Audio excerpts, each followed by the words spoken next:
There's a difference between free work and 100% discount. That's what I want people to know.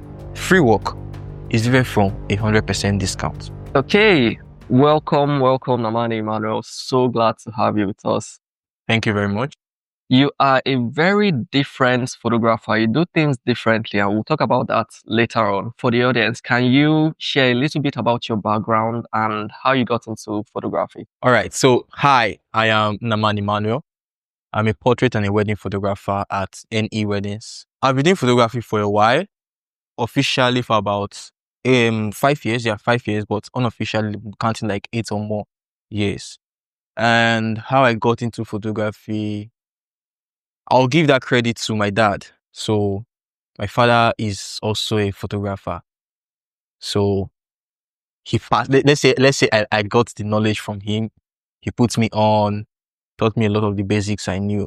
I started with, the cost of entry for me was through my father. So he taught me, and over the past 5 years, I've decided to take this professionally and tell love stories in very, very amazing ways, and also create portraits that reveal the essence of my clients.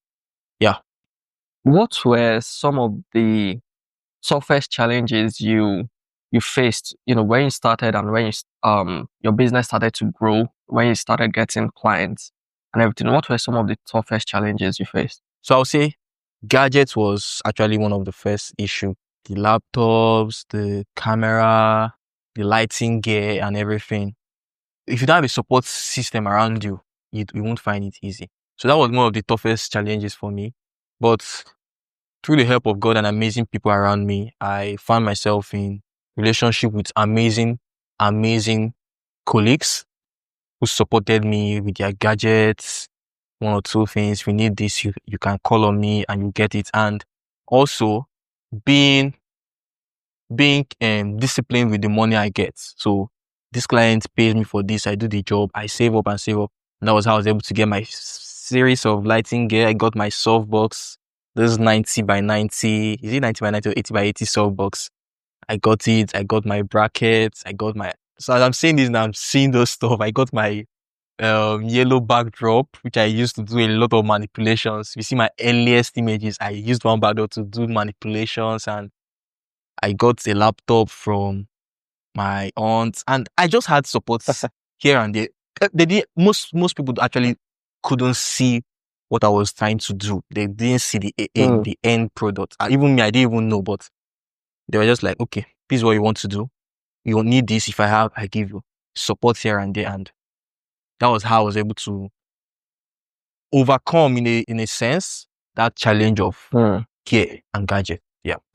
The gear issue was fixed through support from your aunts, your family, friends, and everyone were like, oh, if you need this, come over, I'll give it to you if I have it. So what about getting clients? What about other areas in photography? How were you able to fix the challenges you faced? For the longest time, I wasn't getting paid gigs. I wasn't getting paid gigs. But then I was putting in the work. Putting in the work in the sense that during those time of my waiting period and all that, I was doing valuable work in the sense of collaborations. So starting out, I shot my siblings, I shot my close friends. I would volunteer to shoot the church service for free.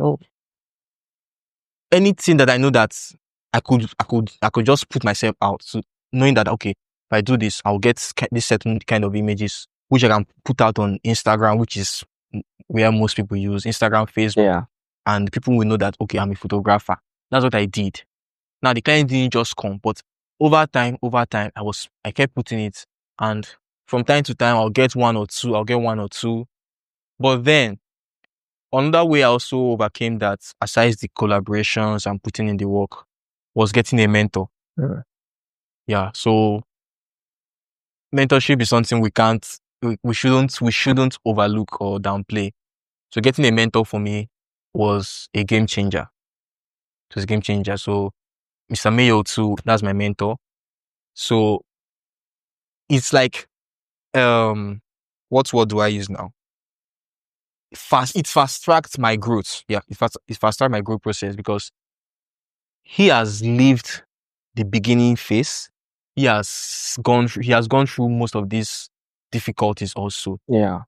So now, riding on his shoulder and on his experience, he explains these things. Do this, do this, do this. This is how to overcome this. This is how to do this. And I can't share everything here, but then that was one way. So the collaboration, putting in the work at first while I was still waiting, and getting a mentor also helped solve that issue of the client's part. What you said about putting in the work. A lot of people would say, oh, I need a mentor to show me everything. But many people would not want to try stuff out and fail. Doing free work, it would be like, oh, you're just doing free stuff. But you put in the work, and Mr. Mayo also saw it too. And that was why he was more willing to, teach you and show you, okay, do this. Oh, that didn't work. Try this. Okay, just to chip in this, you mentioned when we talk about free work, free in what sense? That's what we actually need to ask ourselves. Free in what sense? You're not being paid in cash for it, but is it actually free? Also, it's something like Salem King, I think he posted something like that today. So you're not being paid in cash for it, but what are you getting in return? Are you getting value in return? Is it so? Me, in my own case now, Yeah. I was doing this seemingly free work. I'm not being paid for it in cash, but then I get images that I can use for my portfolio, and those images now, someone else will see it and say, "Okay, I love this," and they'll book you for a job. So is it free? It's not free. So there's a difference between free work and 100% discount. That's what I want people to know. Free work is different from 100% discount. So yeah, let's leave it at that. Thank you. I love that.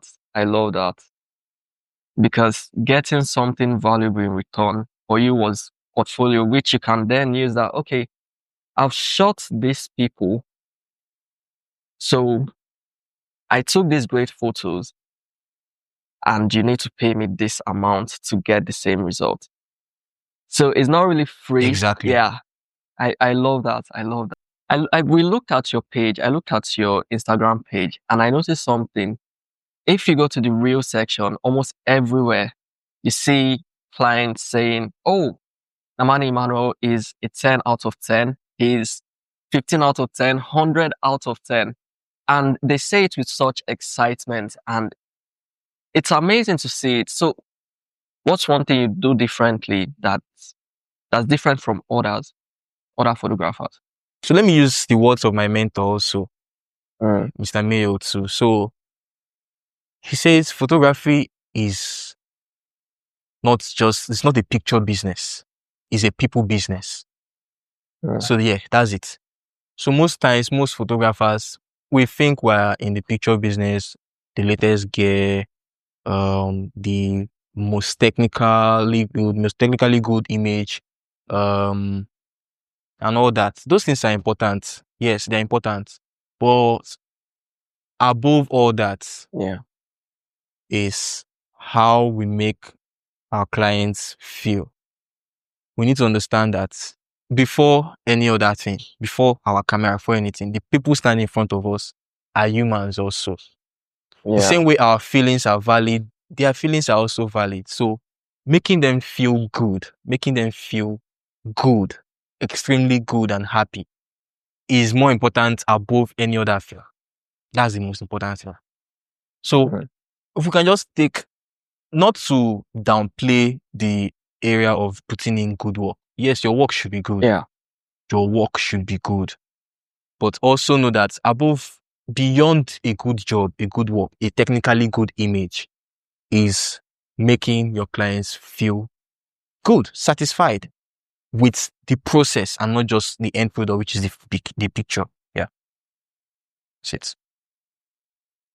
I love that. Focusing on client experience more than just taking the best pictures. So I'm curious, like, what's one what are some areas you make your clients feel or you make them enjoy the process? According to my clients, Yeah. most of them talk about music, the music choice. I think most photographers do it, but then I don't know why mine is somehow kind of different for them.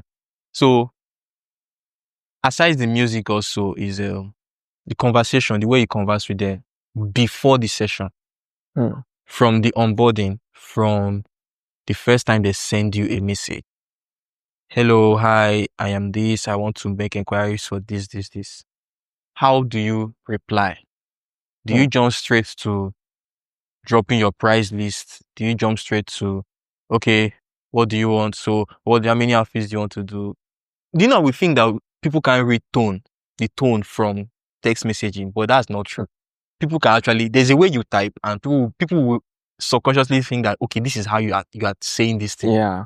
There's a way you type and people will be like, you are shouting. There's a way you type and people will be like, okay, this guy is actually relaxed and chill.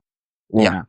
I've tried that out and I know it's true. So from the onboarding, the experience starts from the onboarding before the image itself, before you send the invoice, before the deposit is made, before you even start discussing any other thing.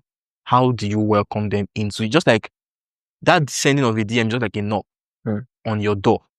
So how do you welcome them into your home, which is your page, your DM? How do you welcome them?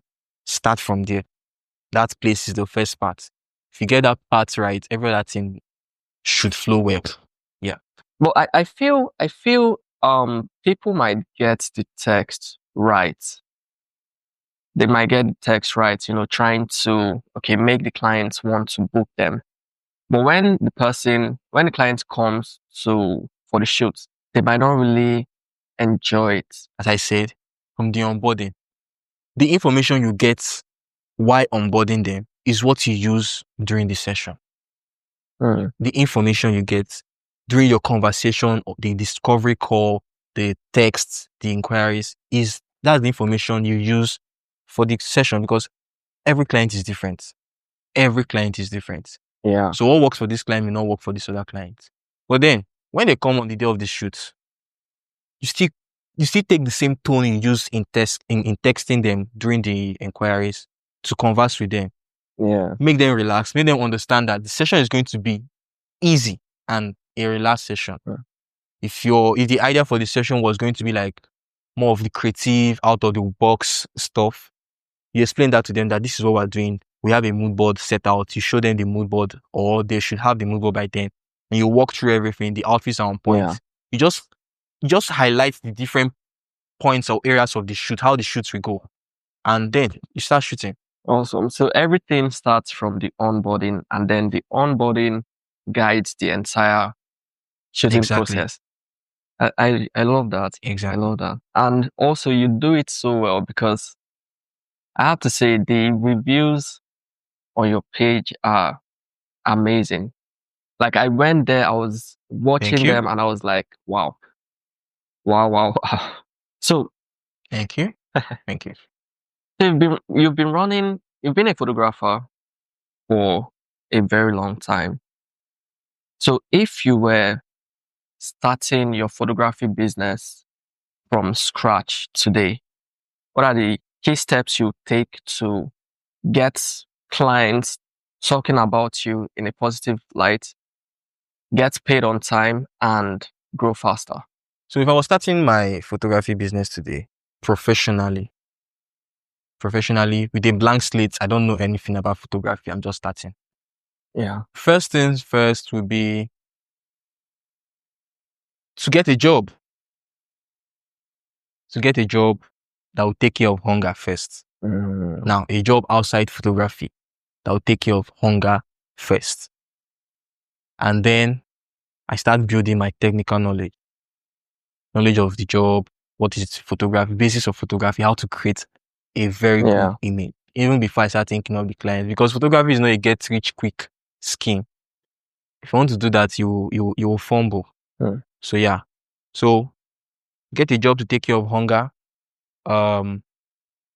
Start learning how to create good images. And while doing that, I find way to get someone I could serve under.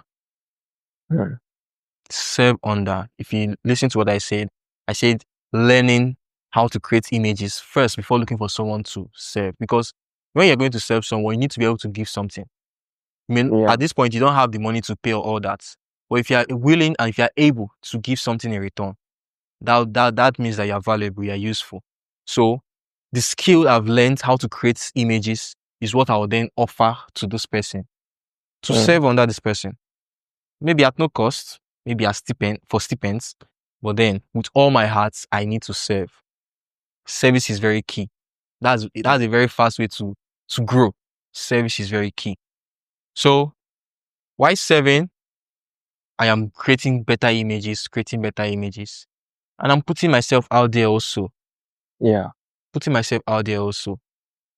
Technical, the job, the taking care of myself. By then, I should have dropped that one, and I'm now serving this person and growing and growing.